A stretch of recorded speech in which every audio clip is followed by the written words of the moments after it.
Mm.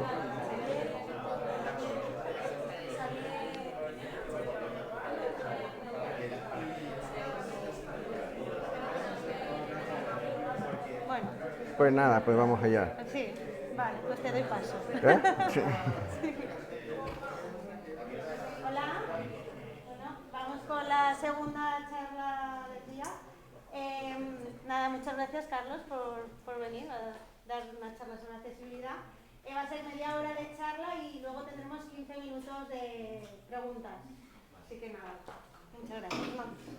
Bueno, pues gracias a vosotros por invitarme y dejarme estar aquí hoy. También gracias a los que habéis venido aquí a esta charla, que va a ser una introducción de accesibilidad, ¿vale?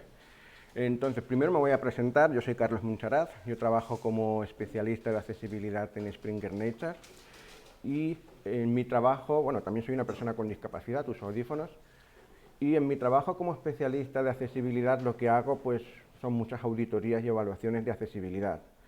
En Springer Nature lo que hago es muchísimas auditorías para los equipos internos, trabajamos con cientos de páginas web. Springer Nature es una editorial académica, una de las más importantes, y tenemos cientos y cientos de páginas web que necesitan pues, ser accesibles, hay que hacer continuamente auditorías de accesibilidad, evaluaciones de accesibilidad.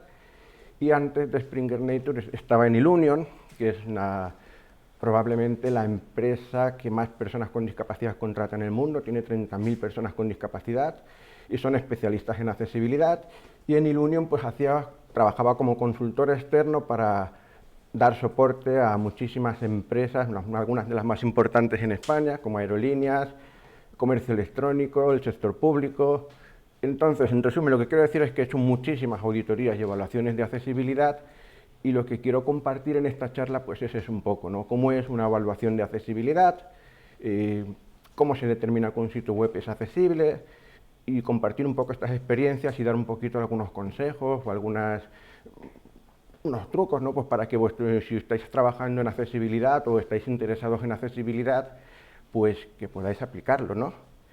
Y para contar esto, pues lo que voy a hacer es contar una pequeña historia, ¿vale? En vez de contar mi historia, que es más aburrida, voy a contar una historia ficticia, nos vamos a inventar un personaje y le vamos a seguir en una historia de evaluación, ¿vale? Vamos a imaginarnos a una persona, a una jefa de un proyecto, a una jefa de un equipo de desarrolladores, ¿vale?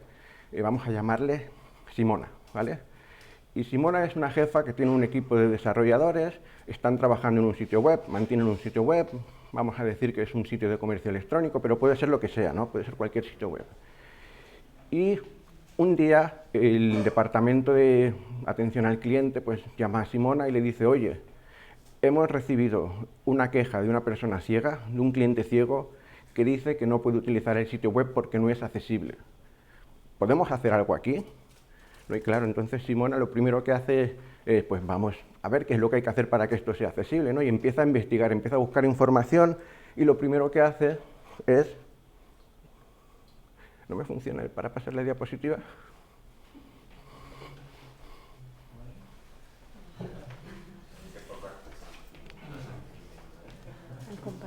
Ahora, perfecto, muchas gracias.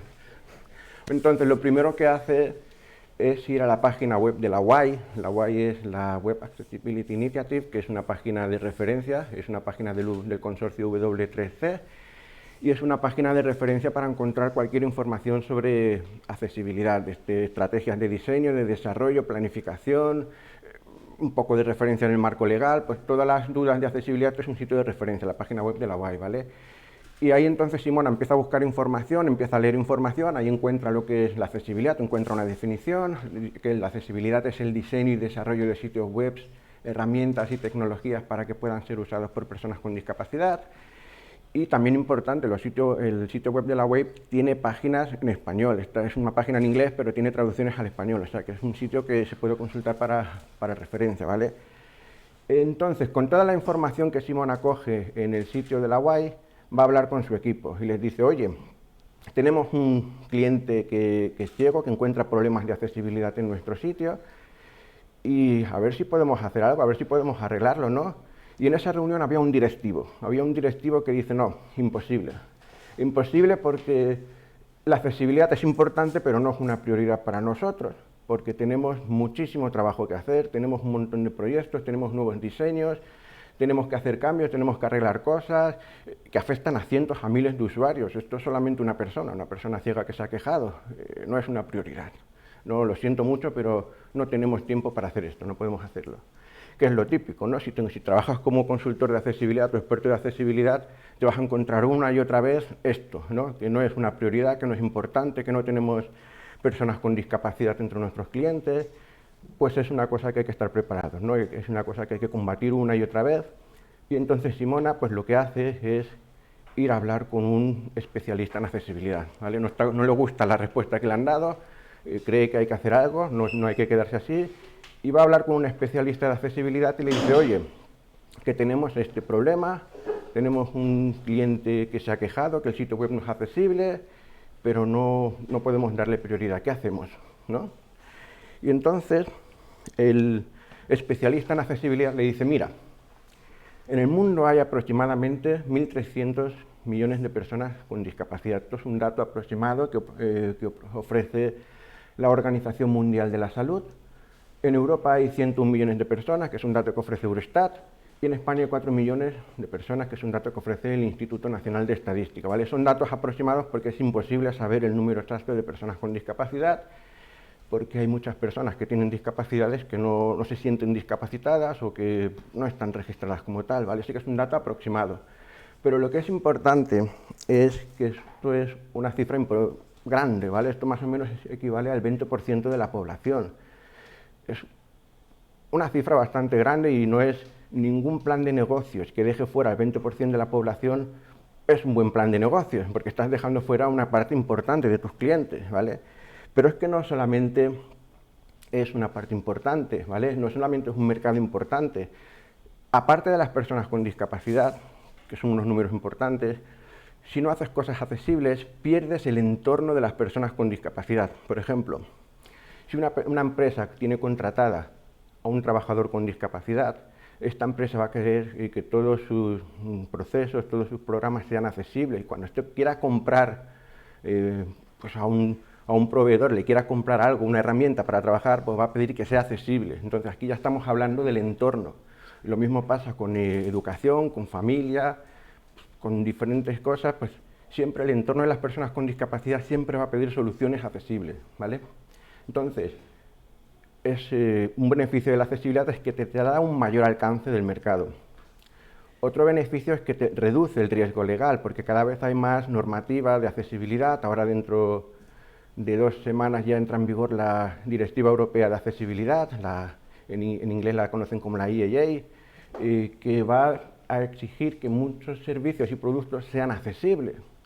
Y entre ellos muchos que ya no pertenecen al sector público, sino al privado, como comercio electrónico, por ejemplo, o transportes, libros e-book, libros electrónicos. Hay diferentes servicios y productos que si no son accesibles tienen el riesgo de sufrir sanciones o ser retirados del mercado europeo. Es decir, que si ya no haces el producto accesible, pues te pueden retirar el producto del mercado y da igual que estés trabajando para cientos de personas porque ya no estás en el mercado, ¿sabes? Entonces es un riesgo muy importante. Y luego también otro beneficio es que te da la accesibilidad, que te da una mejor imagen corporativa, porque si tú haces un producto accesible que pueden utilizar las personas con discapacidad, pues siempre da buena imagen, ¿no? En todo lo contrario, si dejas fuera a una persona con discapacidad, corres el riesgo de que esta persona, por el boca a boca, empiece a decir este producto es una porquería, no lo uséis, o que incluso que salgan las noticias, entonces te da muy mala imagen, ¿no? Esto te puede perjudicar bastante. Y finalmente, si no haces nada accesible y tu competencia lo hace, pues pierdes una ventaja competitiva, porque entonces ya, si tu competencia se toma todo esto en serio, tu competencia dice, vale, la accesibilidad nos ayuda a alcanzar más mercado, a reducir el riesgo legal y a tener buena imagen, pues vamos a hacerlo, y tú no lo haces, has perdido ventaja competitiva, ¿vale? Entonces, el experto en accesibilidad le dice a Simona, yo creo que sí que es una prioridad, porque si no tienes en cuenta la accesibilidad, tienes bastantes riesgos, así que yo te digo, adelante con ello, intenta hacer esto accesible. Y entonces Simona le dice, vale, pero ¿qué hago? ¿Qué tengo que hacer? Porque ¿cómo se determina que el sitio web es accesible? ¿Cómo puedo saber cuáles son los errores de accesibilidad que tengo? ¿Cómo se determina esto, no? Y entonces el consultor, el experto en accesibilidad, le dice, pues para esto tienes que utilizar las pautas de accesibilidad, ¿vale? Las pautas de accesibilidad es un documento estándar que crea el consorcio W3C, ¿vale? Y en inglés se llaman Web Content Accessibility Guidelines, y este documento lo que hace es describir una serie de criterios,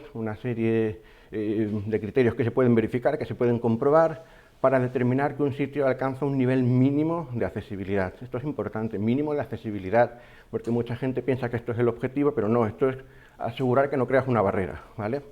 Entonces, hay una serie de criterios que se pueden comprobar, como por ejemplo, una imagen, todo el mundo cuando tenemos una imagen en un sitio web, pues todos vemos la imagen, pero las personas ciegas no pueden ver la imagen y necesitan el texto alternativo, ¿vale? Entonces, un criterio es, las imágenes tienen que tener texto alternativo. ¿Lo tiene? Cumple. ¿No lo tiene? No cumple. Muy sencillo, ¿no?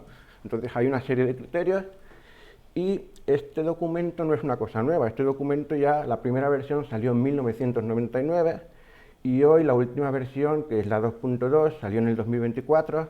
Es decir, que este documento ya lleva 25 años con nosotros. A pesar de que ya lleva 25 años, la mayoría de los sitios web lo ignoran, ¿vale? La mayoría de los sitios web no cumplen con estos criterios.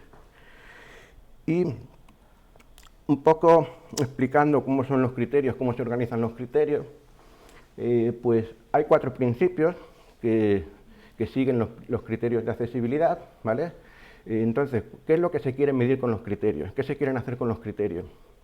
Pues mira, hay que comprobar 4 cosas: que el contenido y la interfaz de usuario sea robusto para que pueda funcionar en el mayor número posible de dispositivos, ¿vale? Que pueda funcionar en un móvil, en un ordenador, en un lector de pantallas, en un ordenador viejo, en un montón de dispositivos, ¿vale? Porque no sabe qué dispositivo va a utilizar el usuario. El usuario tiene que percibir el contenido, ¿vale? Hay usuarios que son ciegos, que no pueden percibir mucho contenido visual, pues hay que darles alternativas para que puedan percibirlo. Hay usuarios que son sordos, que no pueden percibir el contenido auditivo, pues hay que darles alternativas. Y hay usuarios que son sordos ciegos y no pueden percibir ninguna de las dos cosas y hay que darles alternativa, que es el texto para que puedan leer en la línea braille. Luego, el usuario tiene que ser capaz de operar el contenido.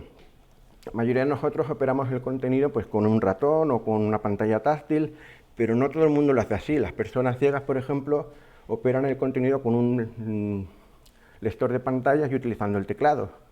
Hay otros usuarios que operan pues con comandos de voz, por ejemplo, las personas que no tienen ninguna movilidad pues utilizan programas de comandos de voz para operar el contenido.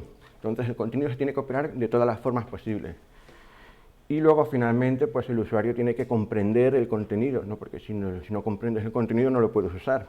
Y comprender pues quiere decir pues que el lenguaje tiene que ser, si es posible, fácil de leer, fácil de entender, que tienes que ofrecerle el contenido en el mismo idioma que está hablando la persona, porque muchas veces para lectores de pantallas no declaras el lenguaje y le pronuncia toda la pronunciación que está haciendo el lector de pantallas suena chino, porque no es el mismo idioma casi, ¿no? Entonces, el usuario tiene que comprender el contenido, ¿vale? Estos son los principios que hay detrás de los criterios de las pautas. Los criterios intentan, de alguna forma, conseguir una de estas cosas, ¿vale?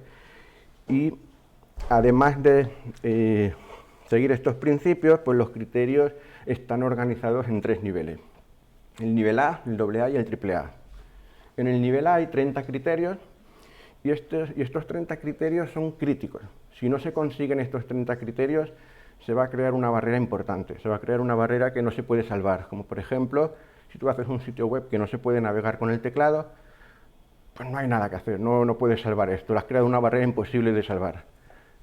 En el nivel AA hay 20 criterios, estoy hablando de la versión 2.2, la última, ¿vale? En el nivel AA hay 20 criterios que se pueden salvar, pero les haces dar un poquito más de trabajo a las personas con discapacidad. Por ejemplo, si ofreces una página web con poco contraste, pues bueno, a lo mejor alguien no puede percibirla, a lo mejor alguien no puede verla, pero no es insalvable porque esta persona puede cambiar los ajustes del sistema y poner alto contraste, ¿vale? Vale, le estás haciendo una puñeta porque le tiene que hacer más pasos, tiene que dar más pasos, pero lo puedes salvar, pero es preferible no hacer esto, ¿no? Y el nivel AAA son 37 criterios que son difíciles, muy difíciles de conseguir y por eso es el máximo nivel. Un ejemplo de criterio aquí es lengua de signos. que todos los vídeos tengan lengua de signos. Hacer esto requiere contactar con un intérprete de lengua de signos, grabarlo, ponerlo en los vídeos, es muchísimo dinero, entonces no, es un criterio muy difícil de conseguir.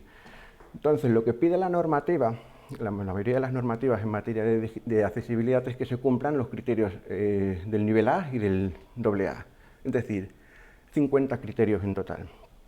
Cuando se hace una auditoría de accesibilidad, lo que se hace es verificar los 50 criterios del nivel A y del AA. Se comprueban los 50 criterios. Y si se cumplen los 50 criterios, el sitio web es accesible, se considera accesible. Si alguno, solo uno falla, no se considera accesible, ¿vale? Porque esto es lo mínimo, hay que recordar que esto es lo mínimo para no crear barreras. Luego se puede ir muchísimo más allá, puedes ir al nivel AAA si quieres, o pasarte las pautas, ir mucho más allá, ¿no? Entonces, estos son los niveles de las pautas. ¿Y cómo se hace una auditoría? Pues bueno, pues una auditoría sigue una metodología estándar que también está propuesta por el W3C, por el consorcio W3C, que se llama la auditoría del método de evaluación de las pautas WCAG, ¿vale? Ahí está el enlace por si lo queréis ver. Entonces, básicamente lo que propone este método es que se tiene que empezar haciendo, para hacer una auditoría, se tiene que empezar haciendo un análisis del sitio web. Tienes que hacerte familiar con el sitio web, qué contenido tiene, qué componentes utiliza, qué componentes se repiten en todas las páginas, y hacerte familiar con el sitio web, ¿vale? Y cuando ya conoces un poco el sitio web, pues tienes que seleccionar una muestra representativa para evaluar. Si el sitio web es un sitio web sencillo, con pocas páginas, lo suyo es evaluarlas todas, ¿vale? Pero la mayoría de los sitios web tienen cientos o miles de páginas. Por ejemplo, Amazon tiene miles de páginas diferentes para cada producto. No puedes evaluar miles de páginas. Evalúas un producto, porque ellos utilizan una plantilla para todos los productos, y con evaluar una página de producto, pues ya sirve para todo. Es una muestra representativa. Y cuando ya tienes la muestra representativa, pues hay que hacer una evaluación. La evaluación consta de dos partes, la automática y la manual. En la parte automática se utilizan herramientas automáticas. Hay muchísimas herramientas automáticas para elegir. Aquí hay algunas de las más populares, que son Axe DevTools, Pali, Wave, Lighthouse, pero hay muchísimas herramientas, ¿vale? Unas son extensiones del navegador, otras son programas por sí solos, que no están dentro del navegador, unas son gratuitas, otras son de pago. Hay muchísimas herramientas automáticas. Unas detectan más errores, otras menos. Pero la cuestión, lo importante es que sea cual sea la herramienta que se utilice, hay que tener en cuenta que ninguna puede ofrecer un análisis completo. Más o menos estas herramientas detectan un 20 o 30% del total de los errores de accesibilidad. Así que se queda un 70 o 80% se queda fuera, y estos hay que detectarlos con la evaluación manual. La evaluación manual es la que hace una persona con conocimientos de accesibilidad, y lo que hace es evaluar los 50 criterios del nivel AA de las pautas, uno por uno, y verificar se cumple o no se cumple, se cumple o no se cumple. Y con los resultados de la evaluación automática y la manual, se escribe un informe de accesibilidad, ¿vale? El informe de accesibilidad, pues es un informe que describe todos los errores, ¿vale? Es un informe que describe todos los errores de las pautas de accesibilidad, que eso es lo mínimo, el contenido mínimo que tiene que tener el informe de accesibilidad, y adicionalmente puede proporcionar recomendaciones para subsanar los errores. Esto no es necesario, ¿no? Porque el informe lo que quiere es mostrar cuál es el estado de la página web, pero si tienes buena confianza, si estás trabajando entre dos equipos que tienen buena confianza, pues puedes ofrecer soluciones. Y luego también el informe pues puede contener buenas prácticas. Buenas prácticas son errores que no son violaciones de las pautas, pero que conviene corregir porque mejora la experiencia del usuario con discapacidad. Esto tampoco es una cosa obligatoria, pero que se puede incluir, sobre todo si ves que el equipo que va a leer el informe tiene la voluntad de ir más allá de lo mínimo, ¿vale? Entonces es una cosa que puede estar opcional. Entonces, con toda esta información, pues Simona le dice, pues vale, venga, vamos a hacer una auditoría, ¿no? Le dice al experto, haznos una auditoría, darnos un informe y vamos a ver qué pasa.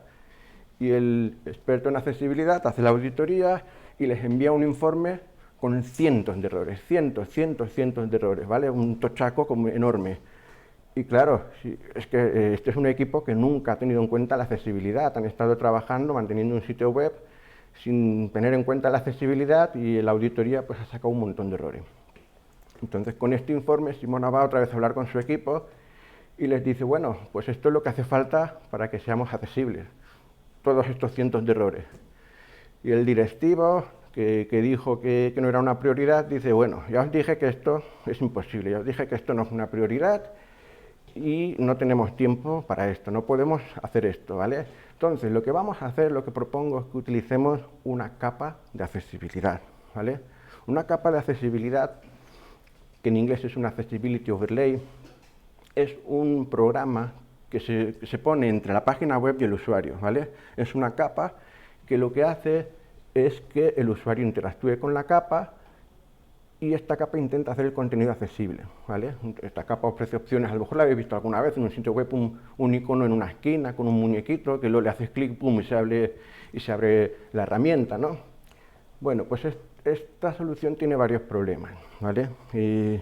Tiene varios problemas porque, primero, muchas de las cosas que ofrece ya están disponibles en el navegador o en otras en tecnologías de apoyo que utilizan las personas con discapacidad. Por ejemplo, aumentar el texto. Esto lo puedes hacer con el navegador.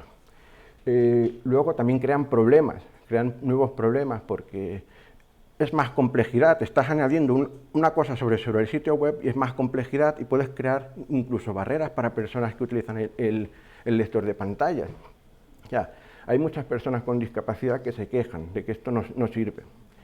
Y luego pues también está sujeto a acciones legales. En enero de este año, la Comisión de Comercio de Estados Unidos ha multado con $1 millón al proveedor más importante de Accessibility, que es el proveedor más importante de estos programas, por publicidad engañosa, porque Accessibility decía que con una línea de código arreglas la accesibilidad. Mentira. Mucha gente ha picado porque ahora hay mucha necesidad de hacer cosas accesibles y todos pican, ¿no? Todos pican. Entonces les han multado con $1 millón por publicidad engañosa. Hay que decir que estas capas están desaconsejadas por el European Disability Forum, la IAAP, que es la Asociación de Profesionales de la Accesibilidad. Estas dos entidades han escrito un comunicado conjunto diciendo que estas soluciones no sirven. La Comisión Europea tiene una página web sobre accesibilidad donde también dice que estas herramientas no sirven para cumplir con las directivas de accesibilidad de la Unión Europea, y los profesionales de accesibilidad tienen un manifiesto donde casi 1000 profesionales de la accesibilidad firman en contra de estas soluciones. Entonces, el experto de accesibilidad, cuando el directivo propone utilizar esta capa, el experto que estaba en la reunión le dice no, y le cuenta todo esto, no podemos... Esto es poner en riesgo el sitio web que estamos haciendo, no. Y por suerte había un alto directivo en esa reunión que escucha todas estas razones y le dice, pues mira, estoy con el experto de accesibilidad, no vamos a poner una capa, vamos a arreglar todos los errores del informe de accesibilidad, vamos a trabajar duro, sí, bueno, un poco esto nos desvía de lo que teníamos que hacer, pero bueno, hay que hacerlo. Vamos a hacerlo y vamos a crear un sitio web accesible. Y entonces eso es lo que hacen. Se ponen a trabajar, crean un sitio web accesible, y la persona ciega que tenía barreras, pues por fin puede acceder al sitio web y ya es feliz, ¿no? Y entonces ya podría decir que colorín colorado esta historia se ha acabado, pero no, porque es que aquí es cuando empieza de verdad la historia de la accesibilidad, ¿vale? Alcanzar el nivel AA es el principio, no es el final, que muchas empresas dicen, tenemos que alcanzar el nivel AA y ya está. No. Eso es lo mínimo para no crear barreras. A partir de aquí ya empieza la aventura de la accesibilidad. Ya tienes un sitio web accesible según las leyes, pero es que ahora tienes que mantenerlo primero, tienes que mantener la accesibilidad, tienes que asegurar que cuando haces un cambio, un nuevo diseño o arreglas un error, no introduces errores de accesibilidad.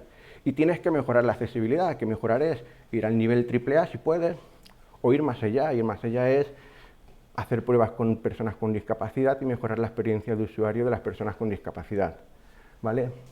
Entonces, ¿cómo se hace esto? ¿Cómo se consigue caminar este viaje, ¿no? ¿Cómo se hace esta aventura? Pues aquí en esta línea del proyecto es un proyecto típico de desarrollo que tiene una fase de planificación, una de diseño, una de desarrollo, una de pruebas y una de producción. Normalmente casi todos los proyectos intentan arreglar la accesibilidad en producción, porque una persona con discapacidad se queja, porque sale una normativa, una ley que te pide que seas accesible. Por cualquier problema siempre es aquí donde se intenta arreglar.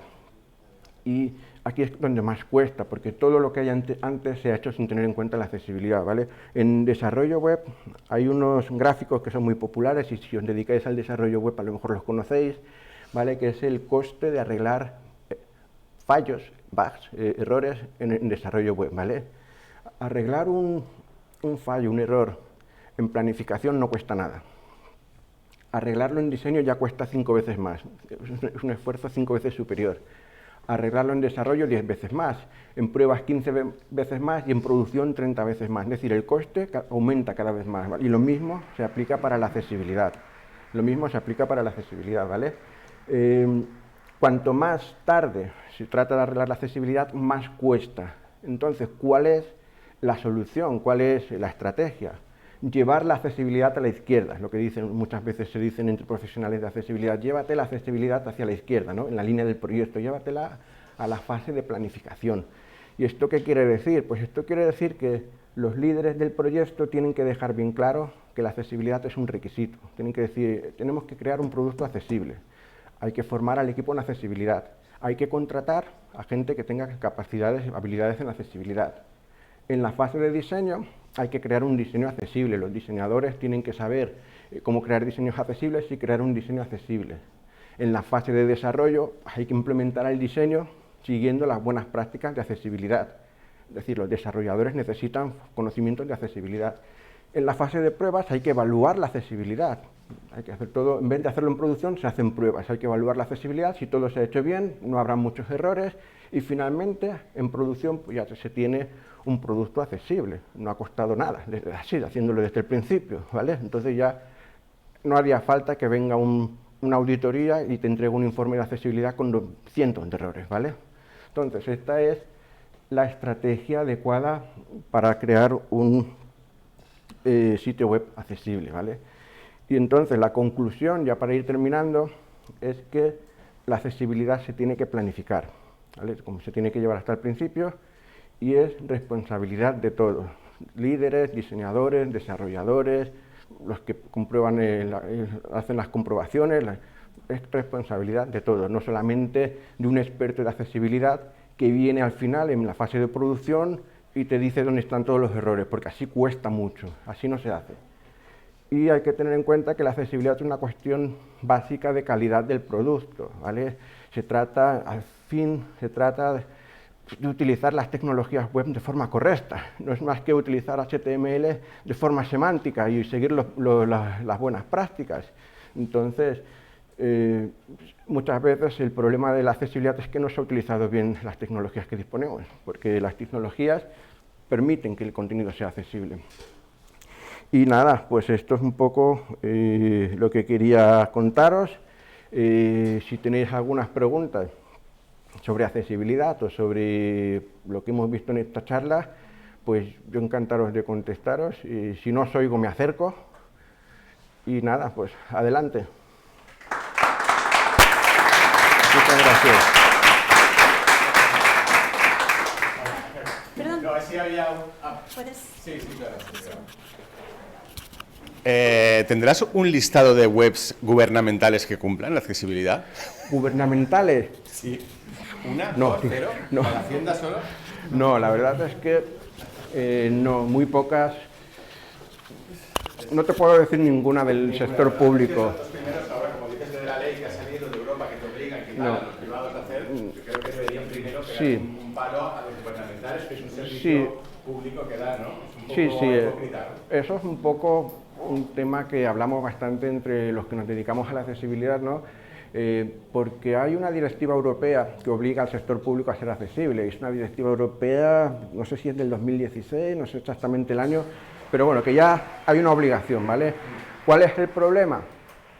que esta directiva no ofrece sanciones, no es como la que viene ahora, que la que va a salir en junio, que sí que te describe sanciones, es decir, te pueden poner multas, te pueden retirar del mercado, te pueden meter en la cárcel, de hecho, ¿sabes? Que tiene sanciones, pero es que para el sector público no describe nada de esto, entonces es como que una declaración, ¿no? Sí, tenemos la obligación, pero luego a la hora de la verdad, si lo hacen mal, pues no pasa nada.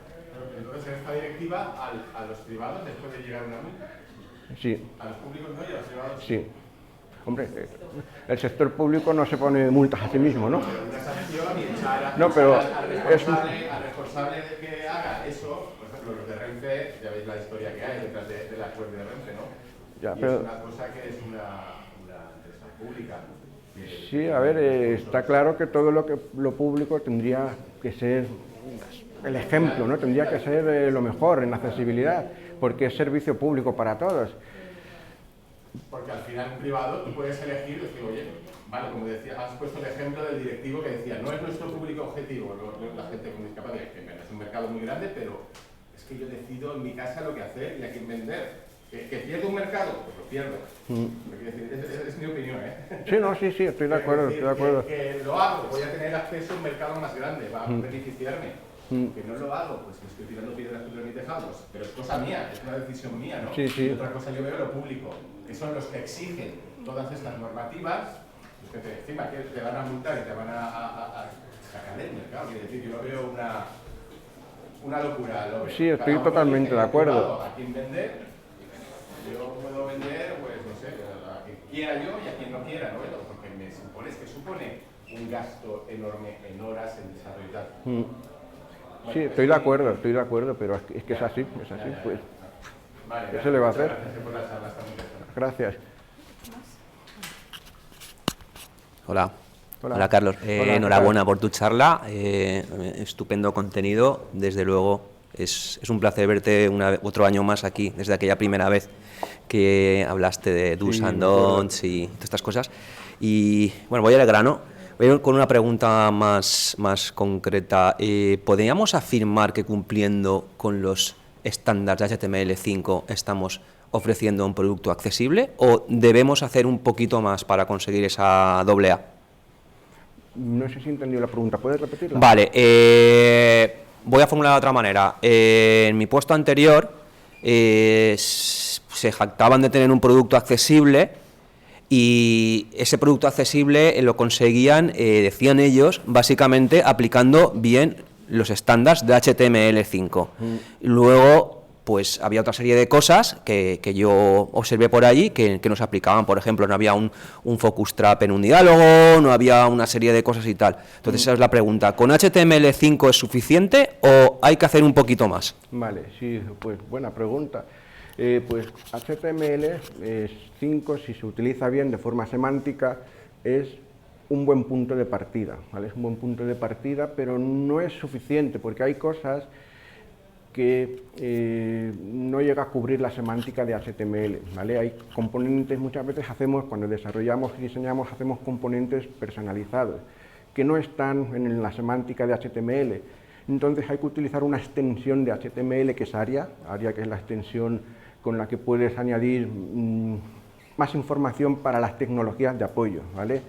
Por ejemplo, con HTML podemos hacer listas, tablas, encabezados, enlaces, pero no podemos hacer un carrusel. Por ejemplo, un carrusel es una cosa que tenemos que diseñar nosotros, y un carrusel pues es unas imágenes con unas flechas hacia la izquierda y a la derecha para mover las imágenes, ¿no? No hay ningún elemento en HTML para esto. Para comprender que esto es un carrusel, pues hay que utilizar ARIA para que puedas describir a una persona ciega que no ve, pues esto es un carrusel. Y así, vale, esto es un carrusel, pues me espero que haya un botón para mover las imágenes y todas estas cosas. Vale, entonces estaríamos hablando de roles. ¿Hablando de qué? De roles. ¿Errores? Roles, sí, roles, bueno, roles. Vale, Estamos roles y estados y identificación, nombres para identificar. Una cosa es el rol, por ejemplo, el rol es ¿qué es? ¿No? ¿Qué es? Por ejemplo, pues yo puedo crear con un div que no tiene ninguna semántica en HTML, le puedo poner rol de área, navegación, rol de navegación. Entonces esto ya no es un div, esto ya es una sección de navegación. esto es rol. ¿Le puedo dar un nombre? Le puedo poner con Area Label, le puedo dar un nombre, porque a lo mejor yo tengo varias secciones de navegación, una principal, una por ahí por otra cosa. Entonces, una persona que utiliza el lector de pantallas puede saltar de una sección de navegación a otra, pero si no tiene ningún nombre que los identifique, que las diferencie, pues no, a lo mejor no puede diferenciarlas de primer golpe, ¿no? Entonces, les das también nombre y luego ya estados, porque algunos componentes pueden estar ocultos, abiertos, entonces estados. Entonces sí, ARIA tiene todas estas cosas y complementa HTML y es lo que ayuda a que se haga realmente más accesible. Pero si se hace HTML bien ya ganas muchísimo, el problema es que muchas veces se hace mal.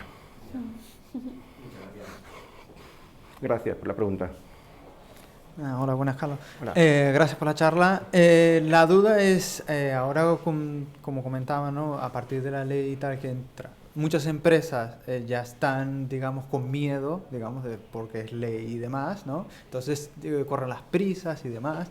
Y a nivel práctico quería saber que obviamente lo ideal es contratar una empresa experta en accesibilidad para que haga los informes y demás, pero si sería posible la propia empresa que hace la aplicación pueda generar ese informe para colocarlo en la web y demás. Sí, es posible. Si tienes conocimiento, sí. Necesitas, para hacer un informe de accesibilidad, necesitas alguien que sepa de accesibilidad, un experto en accesibilidad. Puede ser externo o puede ser interno. Por ejemplo, en mi caso, yo estoy trabajando para una empresa y yo ofrezco este conocimiento dentro de la empresa. No tienen que ir recurrir fuera.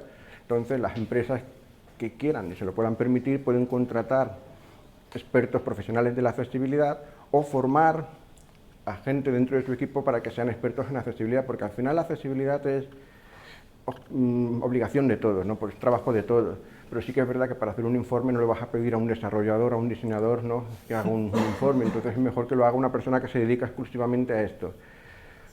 Si forman a alguien dentro, tienen a alguien dentro, pues sí, podrían hacerlo desde dentro. El problema es que hay muy pocas empresas que contratan profesionales de accesibilidad, solamente las empresas grandes.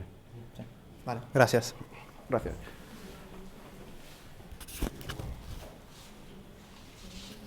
¿Alguna pregunta más? Yo tengo una pregunta que es ¿Sí? un poco técnica. Entonces, ¿es correcto cambiar el foco de un lector de pantalla debido a una interacción del usuario? Me explico. Si tienes un botón donde con cartas y no están todas mostradas, tú le das al botón para que te muestre más, el foco se queda en el botón. Entonces, no sé si lo correcto sería volver a lo primero que se ha mostrado, nuevo, o seguir que el lector siga en el propio botón. A ver, si tú tienes un botón, el usuario interactúa con el botón, me dices que se muestra algo nuevo, ¿no? Información nueva. Lo que tienes que hacer es utilizar ARIA para informar que algo se ha mostrado. Entonces, tienes que utilizar, habrá un componente o algo que está oculto y pum, de repente ya es visible, ¿no? Y el botón probablemente tenga que tener información de que hay algo oculto, es decir, un botón que dice pues expandido no, colapsado, ¿no? Ver más, pone. Sí. Entonces, tienes que utilizar ARIA para saber que algo se ha mostrado, pero el foco no lo mueves, el foco lo dejas ahí porque confundes a los usuarios. Los usuarios que no pueden ver, pues esperan que el foco esté donde lo han dejado ellos, porque si lo mueves, luego cuando empiezan a navegar, ¿dónde estoy? Esto no es donde yo estaba, ¿no? ¿Dónde estoy? ¿No? Entonces, lo dejas que el usuario mueva el foco. Aunque cuando vuelva hacia atrás no vuelva directamente al título de la propia carta, sino que vaya a la descripción, o sea, por ejemplo. No sé si entiendo bien, porque estamos hablando de un botón, hacemos clic y se muestra algo, ¿no? Se muestra, por ejemplo, un recuadro con un título y una descripción. El elemento anterior es la descripción, no el título. Vale, pero entonces, por eso no sé si el foco se queda en el botón. El foco se queda en el botón, pero si tú vas hacia atrás, el último elemento es la descripción. El elemento anterior. No, habría que ir hacia adelante, ¿no? Porque si es que según lo veo yo, tienes un botón, ¡pum! Es que se expande. O sea, lo que hay arriba, tú le das a ver más, se expande. Y tienes ahora muchos más elementos arriba, pero tú estás en el botón de abajo. Es que es tricky y no he encontrado la respuesta por ninguna parte. No lo veo, la verdad es que no lo veo porque como yo lo estoy imaginando, es un botón que tú le haces clic, ¡pum! Y se No, pero el botón se va abajo. se te va para abajo. Claro. ¿Y por qué? Como en Netflix, que a lo mejor tú abres el modal y dentro del modal sale la descripción del elemento que tú tienes y tiene ver más para bajar. Claro, Que haces ver un más scroll dentro del y mismo te modal. abre todo lo de arriba, te lo expande. O sea, antes era muy pequeñito, el botón está aquí abajo y Sí, te bueno, lo pues abre. en ese Pero te caso- quedas en el botón. Sí, también en este caso, es que aquí habría que verlo con más detalles. Por eso me he Habría que preguntado verlo y era porque técnica, normalmente la navegación va de izquierda a derecha, de arriba a abajo, ¿vale? Entonces, si lo expandes hacia arriba, visualmente parece que está hacia arriba, pero el orden lógico tendría que ser hacia abajo, ¿sabes? Para que cuando vayas a navegar con el teclado vaya Exacto. lo Entonces que es no arriba, pero sabía, que tendría que estar abajo, no ¿sabes? sabía si era correcto modificar el foco de... No, el foco no hay que modificarlo, Pues entonces- pero yo imagino que en este caso lo que se puede hacer es posicionar con CSS, aunque que el orden lógico sea que está abajo, pero visualmente aparece arriba, ¿sabes? Entonces, ahí lo que habría que hacer es posicionar simplemente para la presentación visual. O sea, que a lo mejor lo que está mal es el diseño. Sí. Sí. Pero eso hay que mirarlo, eso es una cosa que habría que mirar detenidamente porque parece que tiene sus cositas. Sí, lo sé. Sí, como Y daros una cuestión tampoco de ver o no ver, también, o sea, la carga cognitiva de un sitio también implica un menoscabo de accesibilidad. Creo que Me está en tocando. vídeos está también la velocidad de las animaciones, el mover que se te haga no sé, el soportar bien el zoom también, y eso no soportaría el zoom. O sea, bueno, ni siquiera no se soporta ni a sí mismo, por lo que... Sí, eso ya para detenidamente ya... Yo te quería hacer una pregunta, Carlos. Yo sé que en Ilunion sí, pero te quería preguntar en tu empresa en Springer, ¿soléis hacer también pruebas con usuarios que dispongan, o sea, que sufran algún tipo de discapacidad cognitiva, auditiva, visual? ¿Cómo manejas esas pruebas, ¿no? Porque tengo curiosidad, que Sí. sé que existen, Sí. he estudiado algunas cosas de Microsoft, pero en el día a día no he visto todavía a nadie hacerlo. Vale, pues esto es una cosa que hace el equipo de UX, el equipo de diseño UX. Tenemos un equipo especial de investigación, que ellos son los que se encargan pues, de hacer pruebas de accesibilidad con personas con discapacidad. Lo que sí que tenemos claro es que antes de hacer una prueba con personas con discapacidad, queremos ofrecer un producto accesible, ¿vale? Porque si tú tienes un sitio web que es un desastre en accesibilidad y lo pruebas con personas con discapacidad, te van a decir errores que te puede decir un auditor, ¿no? Que te puede decir, pues esto no tiene texto alternativo, tal, no vas a sacar ningún beneficio. Pero si tú presentas un sitio web accesible y lo pruebas con ellos, te van a decir cosas que no están en las pautas, te van a decir, oye, pues esto lo puedes mejorar así, que eso ya es el siguiente paso que hay que dar, ¿sabes? Esto ya es, oye, pues esto lo puedes mejorar así es mejor, a lo mejor es lo que tú estabas diciendo de dónde aparece el modal, arriba o abajo, a lo mejor ahí te pueden decir cosas, ¿sabes? Entonces, trabajamos con un equipo, esto lo hace el equipo de UX, y lo que intentamos es que lo que se ofrece siempre sea una cosa accesible, no un desastre. No, sí, claro, yo me refiero ya, a lo mejor no llegas ni siquiera a producción cuando ya estás en staging, tal, ya pruebas con las personas, depende del producto que tengas, claro, pero bueno, bien. Está muy bien. Bueno, normalmente esto se contacta con empresas que ofrecen personas con discapacidad. Nosotros es que trabajamos con AbilityNet, que es de Inglaterra, que AbilityNet es una empresa que ofrece consultoría, ofrece test de accesibilidad. En España probablemente sea Ilunion, porque tienen un montón de personas con discapacidad, probablemente en España sea Ilunion. Y bueno, ellos te pueden ofrecer pues, un montón de usuarios de diferentes perfiles. Y otra cosa también es que hay muchísimos perfiles diferentes.